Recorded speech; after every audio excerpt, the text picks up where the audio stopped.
Hello.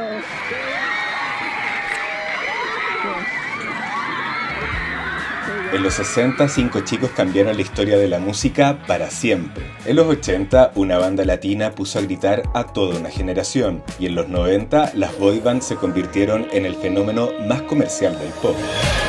Coreografías perfectas, mucho estilo, siempre en tendencia, cientos de portadas, hits irresistibles, pero detrás de cada sonrisa se escondía mucha confusión, explotación, turbiedad, millones en juego y corazones rotos. Y cuando todo parecía terminar, el fenómeno resucitó con más fuerza que nunca. Iconic presenta una mirada por la evolución de uno de los productos más lucrativos del pop, diseñado para conquistar el mundo década tras década, las boy bands.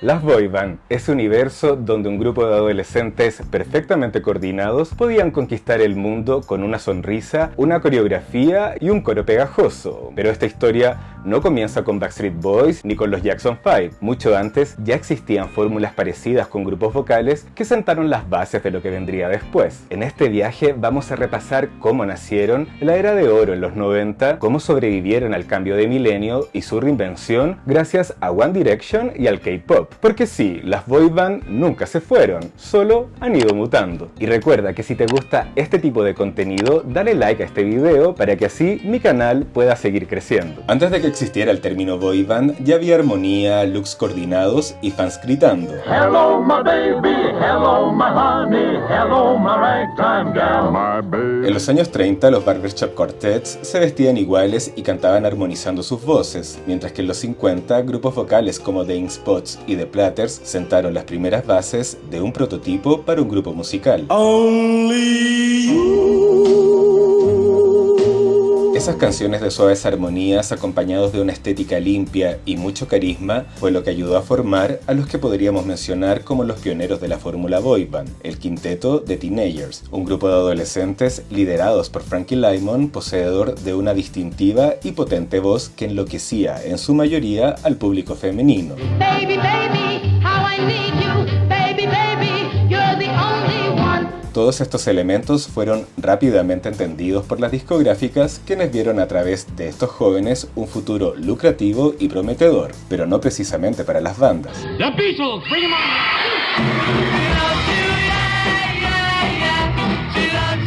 El 9 de febrero de 1964, The Beatles actuaron en The Ed Sullivan Show, y desde ese día la industria descubrió el poder de las fans adolescentes, y esta nunca volvió a ser la misma. The Beatles no era una boy band en el sentido estricto, pero tenían todos los ingredientes de una. Desataban la histeria de sus fans, tenían carisma, looks coordinados, merchandising y canciones coreables y pegajosas. Love me do. Whoa, love me do.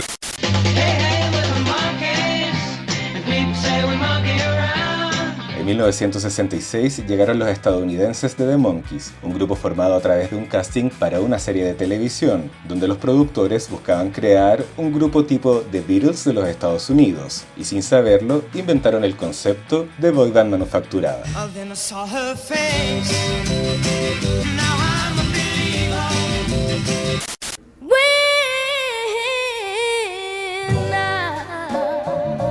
Empujados por su estricto y violento padre, los hermanos de Jackson 5 venían trabajando desde mediados de los 60, pero no fue sino hasta finales de esa década que lograron un contrato discográfico lanzando su primer disco estratégicamente bajo el nombre de Diana Ross Presents The Jackson 5.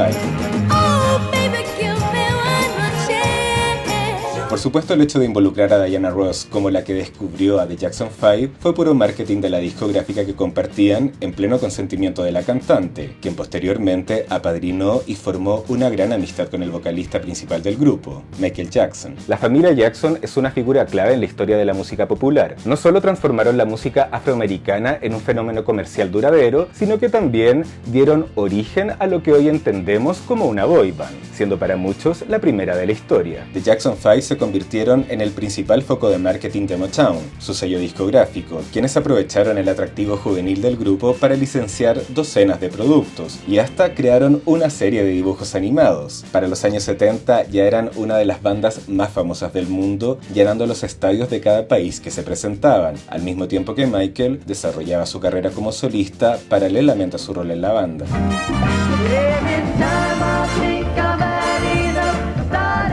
Por esos años también emergió otra agrupación de hermanos llamados The Osmond, quienes comenzaron su carrera cantando de forma recurrente en el programa de The Andy Williams Show, pero su fama les llegó tras participar en un especial televisivo de Disney, convirtiéndose en superventas a mediados de los 70s e indirectamente en las primeras estrellas de la Compañía del Ratón.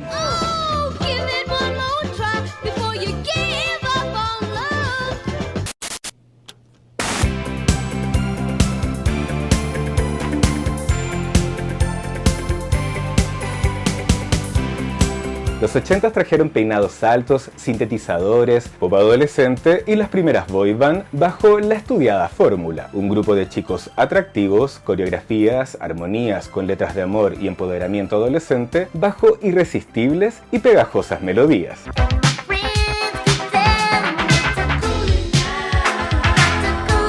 Nacidos en Boston a principios de los 80, New Edition revolucionó el R&B juvenil con un sonido fresco y una imagen pulida que los convirtió en ídolos casi instantáneamente. Inspirado por los Jackson 5, pero con la inconfundible energía de los 80, el quinteto liderado por Bobby Brown conquistó al público adolescente con hits como Candy Girl y Mr. Telephone Man.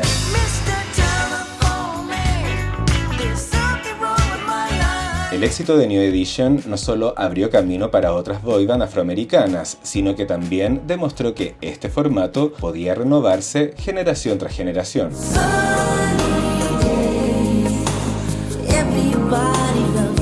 A pesar del éxito inicial, la relación entre New Edition y su creador, Maurice Starr, pronto se volvió tensa. Tras 2 años de trabajo intenso y una exitosa gira, sus cheques no les alcanzaban ni para comprarse unas bicicletas. Sintiendo que eran explotados y engañados por su propio equipo, el grupo rompió con Starr, quien, en represalia y con un formato ya probado, creó a New Kids on the Block, esta vez con integrantes blancos, para capitalizar en un mercado más amplio, y así nació una rivalidad silenciosa que marcaría para siempre el rumbo del pop adolescente.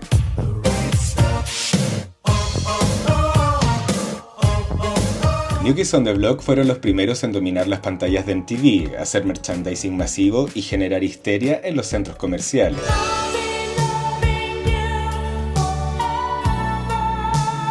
Con un sonido que mezclaba pop, R&B suave y un toque de rap, New Kids on the Block logró la fama mundial tras lanzar su segundo álbum, Hanging Tough, de 1988, vendiendo más de 8 millones de copias solo en los Estados Unidos.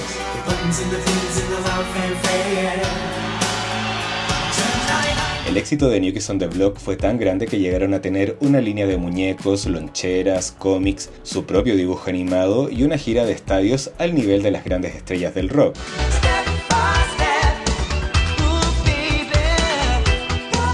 A medida que los años 90 avanzaban y el grunge y el hip hop tomaban la escena, la popularidad de los New Kids comenzó a decaer. Intentaron reinventarse en 1994 con un sonido más maduro, pero el público ya había cambiado y a los meses anunciaron su separación. Aún así, lo que crearon y todo lo que los rodeó sentaron las bases definitivas para las boy band que vendrían después.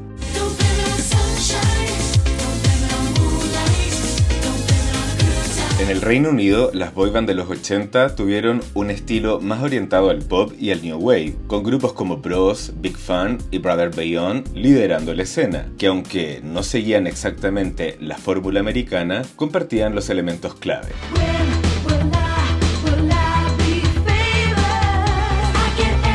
Bros fue uno de los mayores fenómenos británicos de la década de los 80, generando una euforia en sus fans locales similar a la de New Kids on the Block. Todas estas bandas fueron precursoras directas del boom del pop británico de los 90, que llegaría con grupos como Caught in the Act, Bad Boys Inc., Take That y Boyzone. Las discográficas latinoamericanas no estuvieron ajenas al fenómeno boy band, y una vez estudiado el impacto, durante 1977 el productor Edgardo Díaz creó bajo su visión al grupo Menudo, siendo esta una de las primeras boy band latinoamericanas en alcanzar la fama internacional.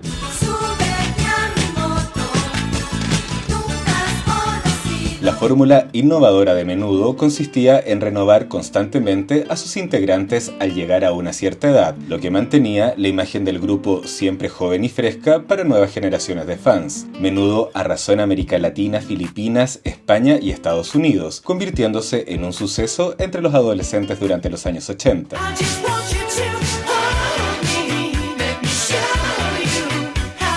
Uno de sus miembros más famosos fue Ricky Martin, quien entró al grupo en 1984 y años más tarde lograría una exitosa carrera solista. A lo largo de los años, Menudo sirvió como plataforma de lanzamiento para decenas de jóvenes talentos y ayudó a consolidar el concepto de boy band en el mundo hispano, abriendo paso durante los 80s a grupos como Los Chamos en Venezuela y Barrio Boys y Los Chicos en Puerto Rico. De este último fue de donde salió el cantante Chayanne, mientras que en México apareció Magneto, que tras su formación en 1983 y pasar por varios cambios de integrantes, alcanzaron el éxito con su alineación más popular en 1991 gracias al cover en español de Voyage Voyage, rebautizado como Vuela Vuela. Vuela, vuela. Entrando en la década de los 90, con el Britpop dominando el Reino Unido, el hip hop creciendo sin freno en los Estados Unidos y el grunge marcando una nueva era del rock en el mundo entero, pocos habrían apostado que el pop adolescente volvería a tomar el escenario, pero contra todo pronóstico lo hizo.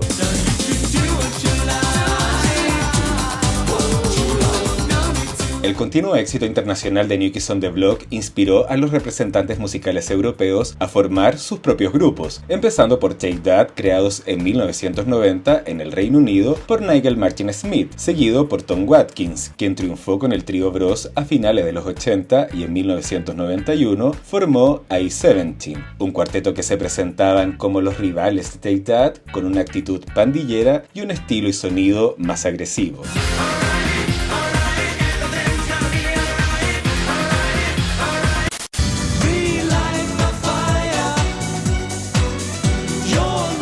Tanto Take That como I-17 tuvieron mucho éxito en los charts a nivel nacional como internacional. Sin embargo, con la aparición del Britpop y la apropiación comercial del indie rock, muchas bandas de chicos fueron ridiculizadas por la prensa musical británica por carecer de credibilidad artística. La atención de los medios se centró en ese entonces en la batalla del Britpop y las bandas como Oasis y Blur reemplazaron la importancia y rivalidad de Take That y I-17.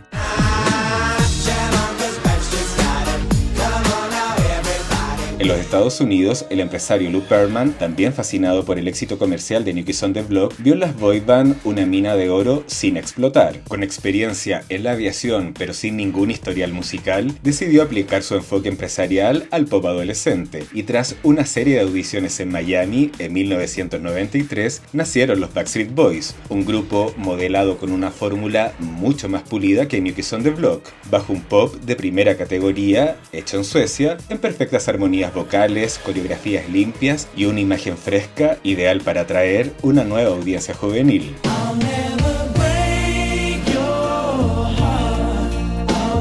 Pronto los Backstreet Boys la comenzaron a romper en toda Europa, Asia y Latinoamérica, y durante 1996, tras lanzar su álbum debut, lograron vender más de 5 millones de unidades.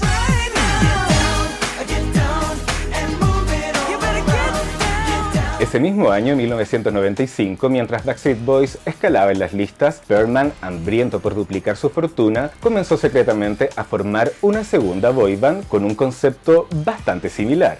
En Irlanda, el ambicioso manager Lois Walsh, que había presenciado el impacto que estaban teniendo las boy band en Reino Unido dentro de las adolescentes, publicó un anuncio para formar un Irish Take That, creando así al quinteto Boyzone, que debutaron en 1995. It's not time to make a change.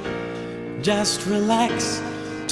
Boyzone fue creado en base al modelo de chicos carismáticos, de baladas románticas y una fuerte presencia mediática. Con Ronan Keating como cara visible y voz líder, Boyzone se convirtió rápidamente en un éxito. Sus versiones de clásicos como Love Me For A Reason, Father and Son y Words los llevaron a la cima de las listas del Reino Unido y de gran parte de Europa.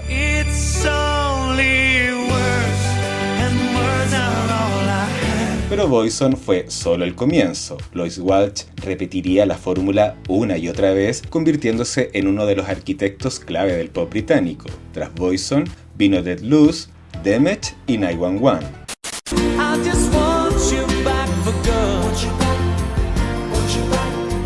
Con Gary Barlow como compositor principal y Robbie Williams como el rebelde carismático, ya para 1995 Take That llenaban estadios de Europa y dominaban los charts británicos, pero la fama vino cargada de mucha presión. En 1995, Robbie Williams fue prácticamente expulsado del grupo por conflictos internos y sus problemas con la adicción. El impacto fue tal que en menos de un año Take That anunció su separación, la noticia devastó a miles de fans y marcó el fin de una era, al menos por un tiempo.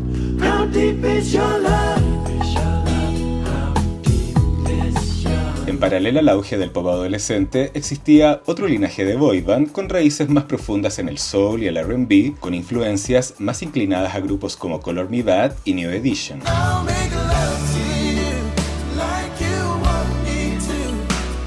Boyz II Men y All For One lograron un éxito enorme en las listas de Billboard y vendieron millones de discos, pero nunca se les promocionó como ídolos adolescentes, sino más bien como actos dirigidos al público adulto contemporáneo.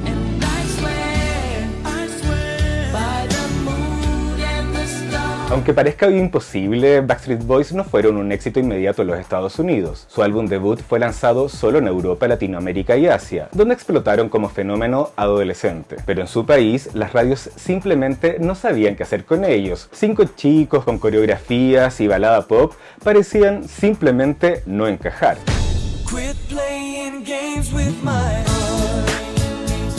Pero todo cambió en 1997 cuando su álbum debut estadounidense, una mezcla de sus 2 primeros discos internacionales, finalmente vio la luz, con Quit Playing Games With My Heart obteniendo una alta rotación en MTV y un público adolescente listo para un nuevo tipo de ídolo. Backstreet Boys se convirtió en toda una sensación.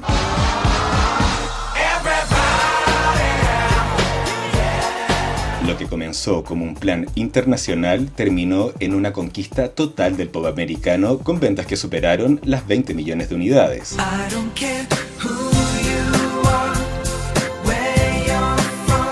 Justo en el momento de gloria que estaba viviendo Backstreet Boys, otro grupo muy similar apareció en la escena, NSYNC. Misma estética, canciones parecidas, mismos coreógrafos, mismo equipo de producción. ¿Coincidencia? Para nada. Backstreet Boys se dieron cuenta de que Lou Pearlman, su manager, no solo los había clonado, sino que también manejaba NSYNC cobrando el doble. Canciones que estaban destinadas a ellos terminaban en discos del otro grupo. Pearlman había estado jugando a 2 bandas literalmente. Esto no solo detonó en un quiebre legal entre los Backstreet Boys y su creador, sino que también en una de las rivalidades más intensas y rentables de la historia del pop.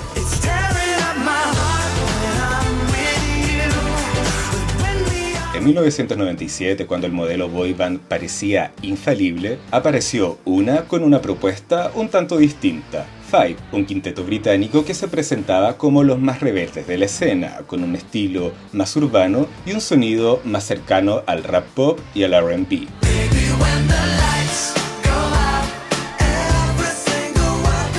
Five ofreció una alternativa más urbana frente a las boy band de traje blanco y sonrisa perfecta, y aunque su éxito fue breve, marcaron una diferencia en el panorama musical de la época.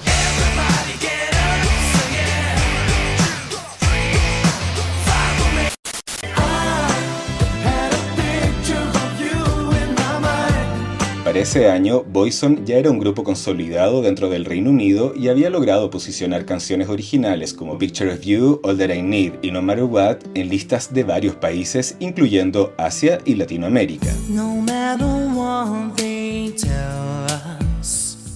Pero hacia 1999, tras años de giras, discos y presión, el grupo decidió separarse y su vocalista principal, Ronan Keating, inició su carrera solista.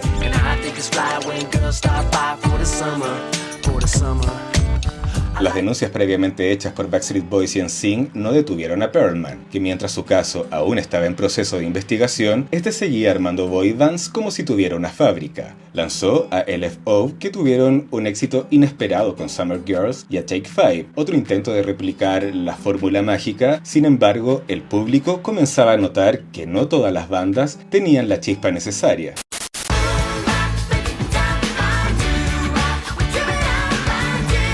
En paralelo, otro grupo sorprendía por su autenticidad y talento musical: los hermanos Hanson, tres adolescentes que sacudieron la escena con su mayor éxito, MMMBop, llamando la atención por demostrar algo inusual en la época para este tipo de grupos. El trío tocaban sus propios instrumentos y escribían sus canciones.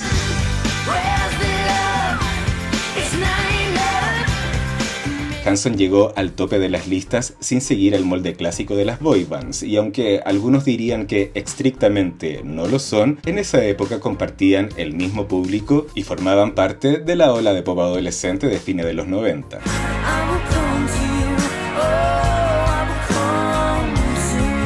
Pero Hanson no fueron los únicos. Por esos años también en los Estados Unidos aparecieron grupos como 98 Degrees, B2K, BB Mac, LMT y una boyband cristiana llamada Plus One. Desde Canadá, The Moffats, y quizás con no tanto reconocimiento global, pero parte del mismo ecosistema, triunfaban en Europa grupos como No Mercy, A1, Touché, Aliage, Get Ready, The Boys, Ozone, Ultra, Point Break y Grey Shape, por nombrar algunos, que intentaban hacerse un lugar en medio de un mercado saturado, de donde todas las discográficas querían sacar su tajada.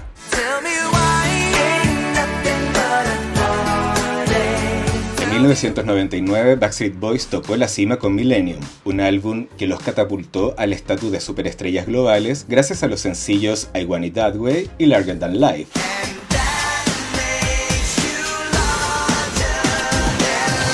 Backstreet Boys no solo dominaron las listas de ventas, sino que se convirtieron en un fenómeno cultural. El disco vendió más de 1 millón de copias en su primera semana en los Estados Unidos, rompiendo todos los pronósticos para un grupo de pop.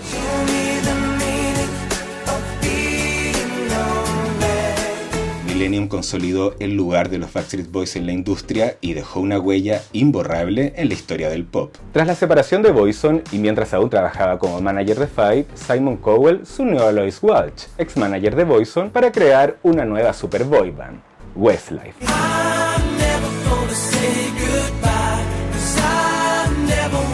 Westlife nació en Irlanda como la respuesta perfecta para mantener viva la era dorada de las boy band dentro del Reino Unido.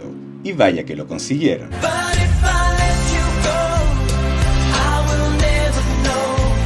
El año 2000 fue el punto más alto y al mismo tiempo el inicio del desgaste de la era dorada de las boy band.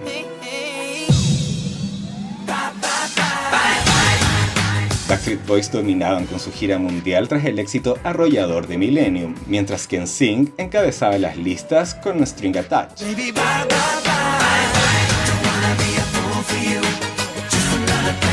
No String Attached vendió 2.4 millones de copias en una sola semana, estableciendo un récord histórico dentro de la industria. La segunda producción de NSYNC fue mucho más que música, era una declaración de independencia tras una larga batalla legal con Lou Pearlman. El grupo rompió con su antiguo contrato y regresó con más fuerza que nunca, consagrándose como la boy band más importante del nuevo milenio.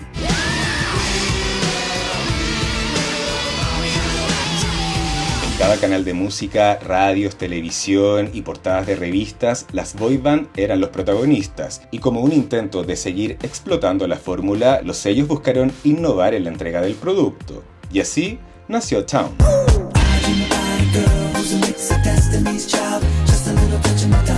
O-Town fue la primera boy band formada a la vista del público a través de un reality show llamado Making the Band, producido por el mismísimo Lou Pearlman para la MTV. Por primera vez se podría ver el proceso completo: audiciones, ensayos, peleas y momentos de vulnerabilidad.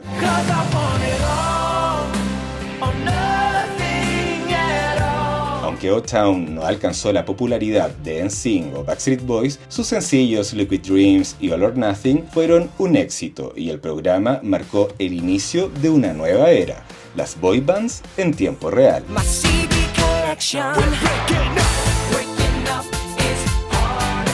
Paralelamente, MTV creó su propia boy band llamada Together, que al igual que The Monkees en los 60 eran un grupo fabricado compuesto por actores, pero que ahora ironizaban con el concepto y sus fabricadas personalidades: el chico malo, el tímido, el joven, el hermano mayor y el rompecorazones. Vida, devuélveme mis fantasías. En los 2000, Latinoamérica vivió su propio boom de boy bands juveniles, que aunque lejos de ser fenómenos globales, marcaron un momento en la historia del pop de sus países. Me enamoro de ti, mi mejor amiga, porque aprendo a volar. Desde Venezuela, UF conquistó a los adolescentes de toda la región con temas como Ya lo ves y Con él, estilizados con un look claramente inspirados en sus pares estadounidenses. Atrévete a aceptarlo, no puedes negar que todo este tiempo llevas escondido nuestro amor. Asimismo, en Chile, Stereo 3 apostó por hacer una fusión entre NSYNC y Five para crear hits como Atrévete a aceptarlo y Amanecer sin ti, que los mantuvieron en el top 10 de los rankings locales, mientras que en Argentina, Mambrú surgió del reality Popstar y se convirtió en un éxito inmediato, alcanzando popularidad incluso en países vecinos. Puede ser que esta vez también hubo intentos de revivir el fenómeno Menudo bajo el nombre de MDO, manteniendo la fórmula del recambio de integrantes. Te quise olvidar, tus besos borrar. So I said a little prayer and hope my dreams would take me. En Reino Unido, Westlife se convirtió en una de las boy bands más exitosas de toda Europa. Desde su debut, encadenaron una serie de éxitos globales como Fool Again, My Love, Uptown Girl y hasta un dueto con Mariah Carey, siendo un éxito imparable en Europa, Asia y Latinoamérica.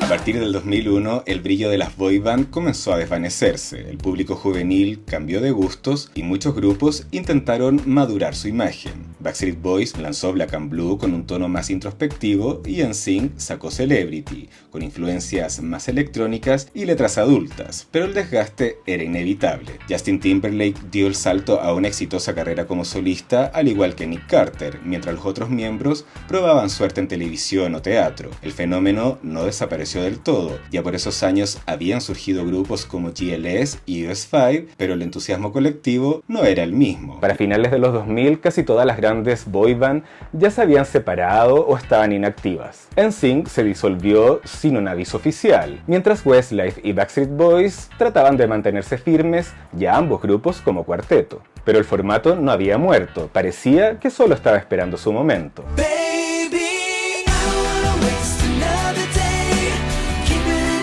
En medio de ese letargo, una de las figuras más influyentes y controvertidas, Lou Pearlman, fue arrestado en el 2007 por liderar uno de los mayores fraudes financieros en la historia de los Estados Unidos, dejando atrás una estela de demandas, contratos abusivos y un legado musical tan millonario como turbio. Let us know when. Whenever you're ready, this is just practice. Cool. Hey, we're the Jonas Brothers. And you're supposed to talk. I'm supposed to talk. En plena era Disney, Jonas Brothers emergieron como la boy band estrella de una nueva generación, con un estilo que mezclaba pop rock y letras románticas aptas para todo público. Los hermanos Kevin, Joe y Nick se convirtieron en ídolos juveniles a partir del año 2007.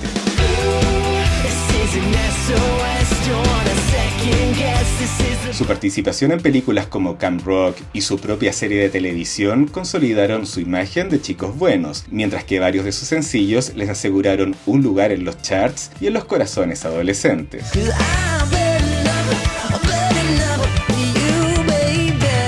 Aunque sus fórmula era distinta, tipo Hanson, más instrumentos y menos coreografías, el fervor de sus fans era tan similar como la de las bandas de fines de los 90, e incluso podrían jactarse de inspirar a Nickelodeon a crear su propia boy band llamada Big Time Rush. Jonas Brothers se separaron en el 2013 para dedicarse a sus proyectos como músicos y se reencontraron años después con gran éxito, probando que su legado estaba lejos de apagarse.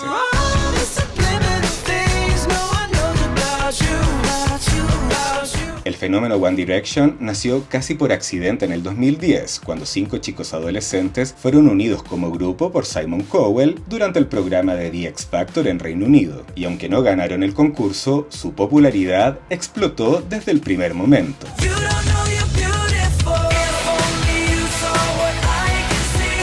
Su debut en el 2011 fue un éxito instantáneo, marcando el inicio de una nueva era para las boy bands.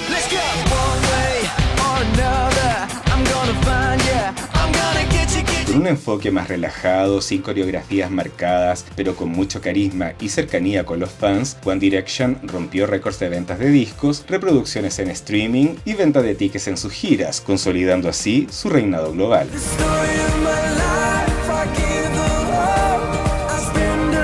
Su separación en el 2016 dejó a millones de fans con el corazón roto, pero cada uno de sus integrantes siguió una carrera solista, demostrando así que el fenómeno había superado incluso la vida del grupo.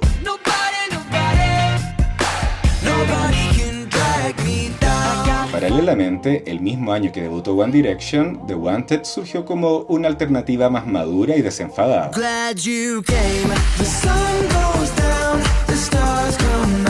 Con un estilo que mezclaba dance pop y una actitud de chicos rebeldes, alcanzaron gran éxito con temas como Glad You Came y Chasing the Sun, pero lejos del estatus de One Direction. El ascenso meteórico de One Direction no solo cautivó una nueva generación de fans, sino que también encendió la chispa de un auténtico revival de las boy bands, ayudando a muchas agrupaciones que llevaban años separadas o en bajo perfil a volver a los escenarios. Incluso Backstreet Boys y New Kids on the Block unieron fuerzas en una gira conjunta que reventó los estadios del mundo. Mientras en Occidente las boy band iban y venían, en Corea del Sur se estaba gestando un modelo completamente distinto. A fines de los años 90 y principios de los 2000, grupos como H.O.T., Shinfa y TVXQ sentaron las bases de lo que hoy conocemos como K-pop. Entrenamientos intensivos, estética visual milimétricamente cuidada, coreografías de alto nivel y un fuerte vínculo digital con los fans, bajo un sistema de las grandes agencias que modelaban artistas desde su adolescencia con años de preparación antes de su debut oficial. En el 2013, BTS debutó bajo la pequeña agencia Big Hit, sin los recursos de las grandes compañías, pero con una propuesta única. Letras honestas, conexión emocional real con su audiencia y una visión global desde sus inicios.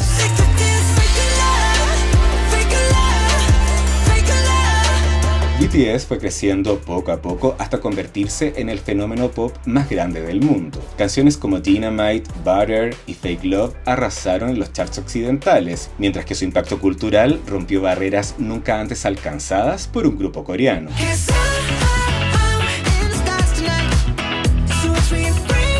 Junto a ellos, otras boy band también conquistaron al mundo.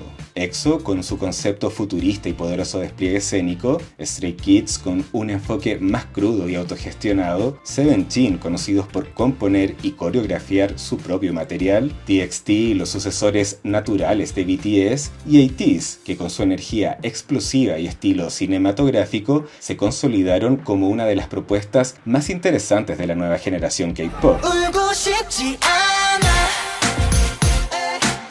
El K-pop transformó el concepto de boy band con una fórmula de precisión coreográfica, narrativa visual y conexión global digital, dando origen a un nuevo estándar dentro del pop mundial. El impacto del K-pop no solo redefinió el pop asiático, sino que también comenzó a influenciar el modelo de boy band occidentales. Grupos como Why Don't We, Pretty Much y 5, e incluso bandas de antaño, adoptaron elementos del sistema coreano. Las audiencias ya no solo pedían canciones pegajosas, sino también performance, concepto y narrativa. Hoy el mundo de las boy bands es una mezcla de nostalgia y reinvención, con varios grupos regresando con giras internacionales, nuevos discos o especiales de televisión, apelando tanto a su base de fans original como a nuevos adolescentes curiosos por descubrirlos. Y en perspectiva, la historia de las boy band es también la historia de cómo cambia el pop. Las modas vienen y van, los sonidos, los rostros, pero el espíritu sigue intacto. Un grupo de chicos que, con armonía vocal, carisma y conexión, logran convertirse en el latido de toda una generación. Muchas gracias por quedarte hasta el final de este documental. En los comentarios me gustaría saber cuál de todas estas boy band es tu favorita y cuál fue la que marcó tu adolescencia. Anteriormente hice videos biográficos de algunos de estos grupos, así que si te interesa revisarlos, dejaré los links aquí abajo en la caja de comentarios. Recuerda poner tu like, que es lo más importante, y por supuesto suscribirte a mi canal. Mi nombre es Sebastián y nos vemos en un próximo video. Chao.